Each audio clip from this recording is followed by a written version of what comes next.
Salut les collectionneurs, bienvenue sur Abaka. Aujourd'hui on se retrouve pour du Dragon Ball. On va palper le calendrier avec la suite des sorties de l'année. Et on débute du coup cette année avec le mois de septembre, avec une petite nouveauté, coup Dragon Ball Puchirama DX Doracap Rebirth 01, un très long titre pour une gamme que l'on connaît pas. Ouais, c'est très bizarre. Ils avaient fait déjà les Dracap Rebirth, donc c'est les capsules, Dragon Ball capsule en fait, hein, c'est une compression du nom, qu'ils avaient reboot pour notre plus grand malheur, hein, parce que la qualité avait down de manière phénoménale. Là on espère que ça sera pour faire mieux, hein. Puchirama DX, je sais pas trop qu'est-ce que ça annonce. J'espère moi, en mon fort intérieur, que ça soit un truc qui surfe un peu sur ce qu'on voit en ce moment du côté des Storybox et des WCF qui prennent un peu des dioramas, tu vois, mais qui essaient de faire de la bonne qualité. Voilà, si c'est pour nous faire ce qu'on a déjà eu...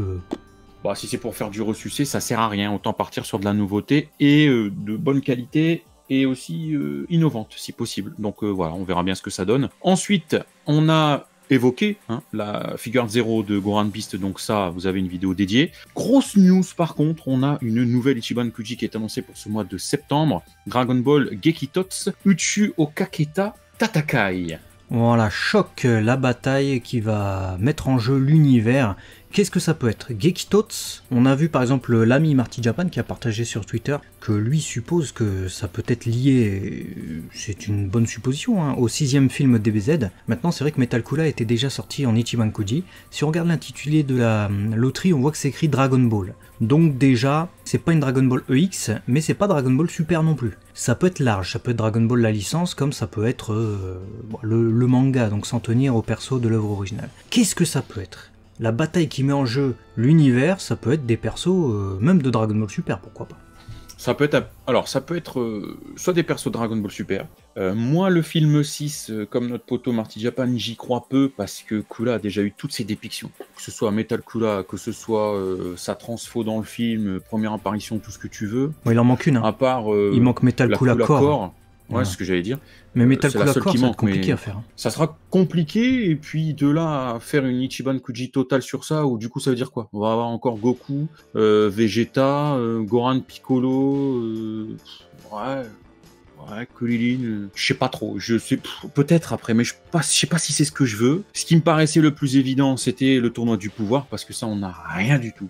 Mais alors, rien du tout, à part Jilen qu'on a eu en Kuji, y a rien, pas de topo, pas de dispo, pas de Keifla, rien. Mais comme tu dis, y a pas le super dans l'intitulé, mais c'est pas impossible que ça le soit, ou alors c'est un mélange.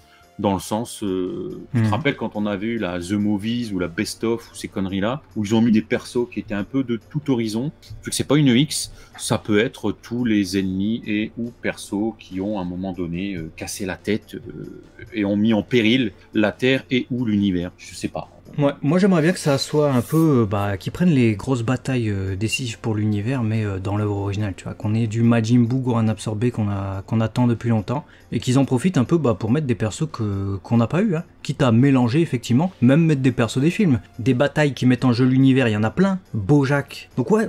J'adorerais que ce soit encore des persos originaux qu'on n'a pas. On attend en tout cas cette loterie avec grande impatience, ça sera pour septembre. Prix du ticket 790 yens si vous êtes au Japon, un peu moins cher que certaines loteries qui sont sorties cette année. Après on a la Solid Edge Wars The Shutsugen 13, bon ça on le connaît, hein, c'est la Piccolo qu'on vous a présenté. On a ensuite la DB Super Shiro History Box Volume 8. Voilà. Ensuite, on a la DXF de Goten. Vous la connaissez. On va directement passer au mois d'octobre avec des nouveautés. Et je te laisse annoncer ce duo de Matchmakers. Wow. Matchmakers, vous savez, cette gamme de figurines qui permet de faire s'opposer deux personnages. Ça sort par série avec deux figurines, du coup. Première figurine, Majin Buu, Goran absorbé. Mais je crois que c'est la première figurine de timeline du personnage qui va sortir officiellement, en fait. C'est incroyable, j'ai vu ça, je me suis dit wow. Et surtout qu'en face, tu pourras y mettre le Super Saiyan Vegeto. Donc, si la scène choisie est vraiment top, aïe, ce petit duo. Ouais, surtout qu'il n'y a pas de page cover.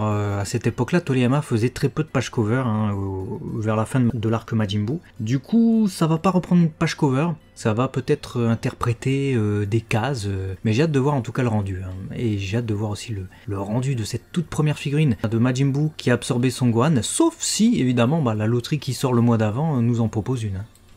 Ouais, sauf si c'est le cas. Après, je vais te dire, ça sera deux gammes différentes, deux tailles différentes. Il y a tellement jamais rien du personnage. Écoute, allons bon train. Mhm.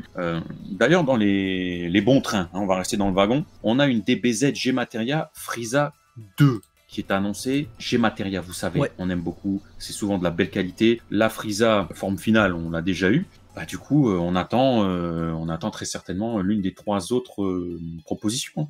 À voir qu'est-ce que ça va être, hein. Je me suis posé la question, je me suis dit, bah attends, Frieza, ils nous l'ont fait avec sa Death Ball, du coup, au moment où il va exploser la planète Namek. À part première forme, où il fait sa supernova pour détruire la planète Vegeta, mais on a déjà en Ichiban Koji et sous plein d'autres figurines. Qu'est-ce qu'ils peuvent proposer? Parce que le Death Beam, c'est un peu particulier à faire. Je sais pas. Moi, je pense à la Supernova. Ils viennent de sortir Bardock récemment. Donc peut-être qu'ils se sont dit, ah ouais, tiens, dans Bardock, c'est vrai, Frieza, on pourrait le faire dans son pod. Ça serait un peu redondant parce qu'il lève le WAD, Ouais, j'espère pas. mais bon.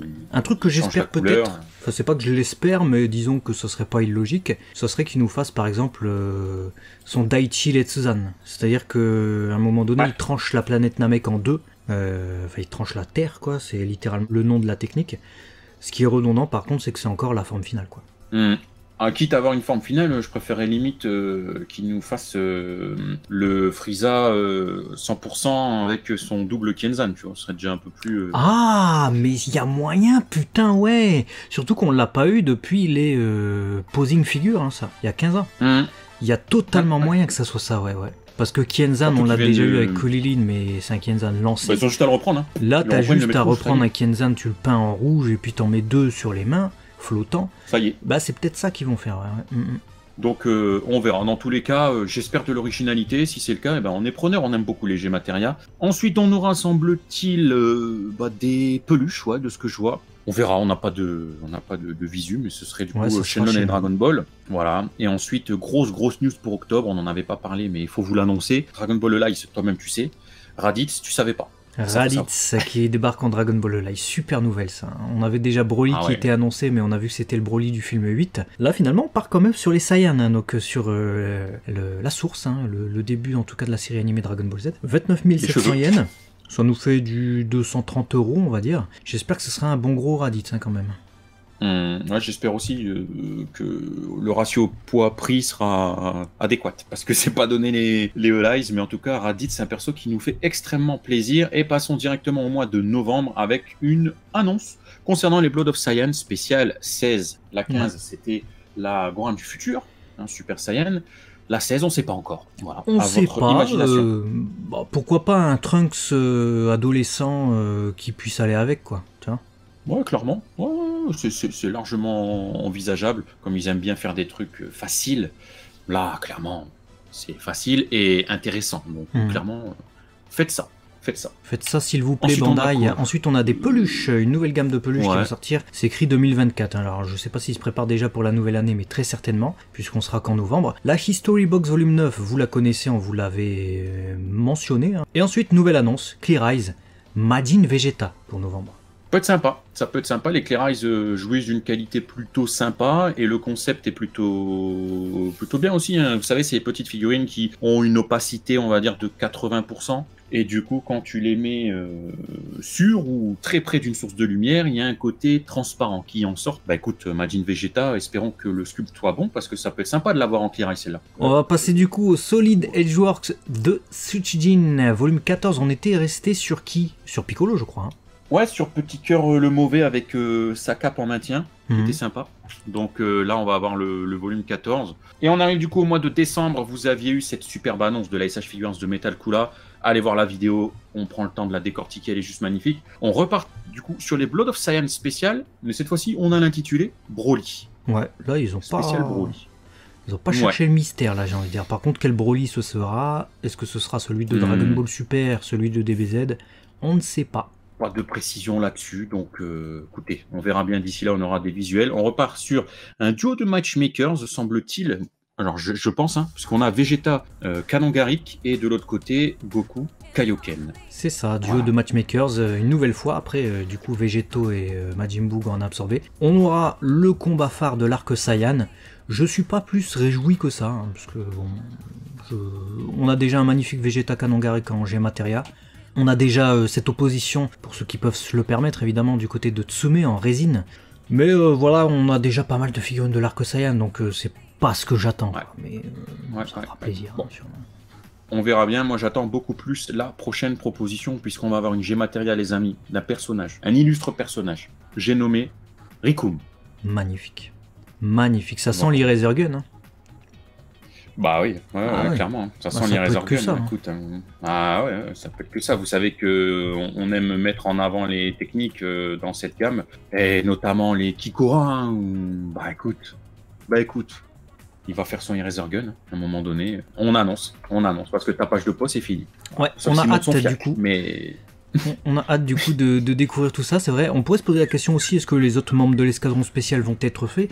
Personnellement, je pense pas. Ça serait un peu bizarre, hein, puisque ça voudrait dire que Gourde, qui fait aucune attaque de ki, on le fasse. À la limite, tu peux le faire en train de faire flotter un tronc d'arbre. Mais aussi, on aurait Burta et Jizz qui feraient tous deux la même attaque. Hein, donc ça sera assez limité, un choix de... Donc ouais, je suis pas certain qu'on les ait tous. Hein. Non, mais un Eraser Gun, ça peut être absolument incroyable. Avec un petit socle devant et un Kikora, un bon gros Kikora, tu le fais sortir de sa bouche.